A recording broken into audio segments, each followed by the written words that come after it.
বুক ফাটিয়ে যত কাঁদেন, যত বুক চাপড়ান, শেখ হাসিনাকে দরদি মহিলা মায়ের সমানে এই ওই বলে তোষামত করেন বা তাকে খুশি করবার চেষ্টা করেন, এগুলোতে আপনাদের কোনো উপকার হবে না। শেখ হাসিনার সরকার বুঝে শুনে এই গুমের প্রক্রিয়া চালু করেছিলেন। নিজের ক্ষমতা টিকাবার জন্য জনগণের মধ্যে একটা ত্রাস সঞ্চার করবার জন্য তার গুমগুলো করা দরকার ছিল, নেতাদের জেলে ভরবার দরকার ছিল, একটা ত্রাসের রাজত্ব কায়েম করা দরকার ছিল এক কথায়। এবং তার বিরুদ্ধে লড়াইটাই করতে হবে চূড়ান্ত। যতক্ষণ পর্যন্ত এরা যাবে না ততক্ষণ পর্যন্ত আপনাদের হারানো এই স্বজনরা ফিরে আসবে বলে আমি মনে করি না। এবং এখন তো দেখছেন এতগুলো বছর পরে ওই সরকার নাই, তারপরেও খুঁজে পাওয়া যাচ্ছে না এদের কয়জন জীবিত আছেন, কজন কোথায় কি অবস্থায় আছেন। বর্তমান সরকার তার হদিশ এখনো দিতে পারেননি।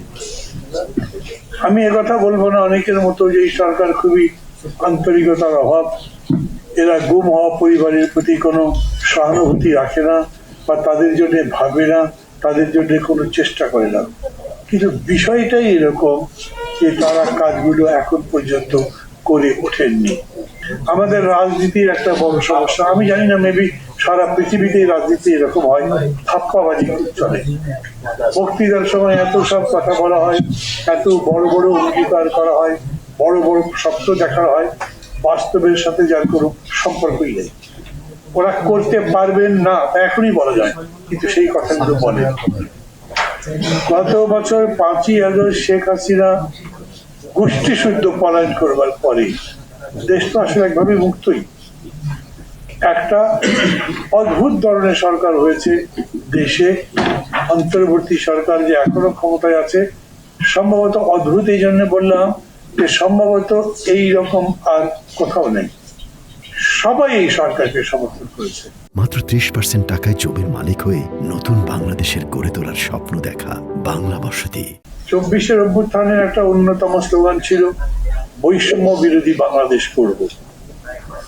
অথচ আমাদের চাকরির জীবনে কত যে বৈষম্য আছে, বেতনের ক্ষেত্রে কত যে বৈষম্য আছে, বিচারের ক্ষেত্রে কত যে বৈষম্য আছে, এগুলোকে কেউ আলাদা করে ভাবেও নি, কেউ কোনো কাজ করেছে বলে আমরা জানিও না। এই নির্বাচন করাটা একটা বিরাট কাজ। এই নির্বাচনের কাজ যে ভালোভাবে করতে পারবেন তার তো কোনো গ্যারান্টি পাওয়া যাচ্ছে না। কাল রাত থেকে ভাসছে হাদি অবস্থা সংকটাপন্ন। রাতে কয়েকজন আমাকে ফোন করেছে ও কি আসলে বেঁচে আছে। এরকম আরো ঘটনা ঘটতে পারে বলে লোকে বলছে। সামাল দিতে পারবে সরকার? অযথা বলে সমস্ত প্রার্থীদের আমরা নিরাপত্তা দেব। Politics is a dirty game যদি মানুষগুলো ডাকি হয়। আবার পলিটিক্সে আছে একমাত্র জিনিস রাজনীতি, যা সত্যি সত্যি রাজ্যকে বদলে দিতে পারে। যদি শাসক ভালো হয়, যদি যারা ক্ষমতায় যায় তারা জনগণের কল্যাণের কথা ভাবে, যদি তারা জনগণের সমস্যার গভীরে যাওয়ার চেষ্টা করে, সেই সমস্যার সমাধান সম্পর্কে তাদের সম্মুখ ধারণা থাকে।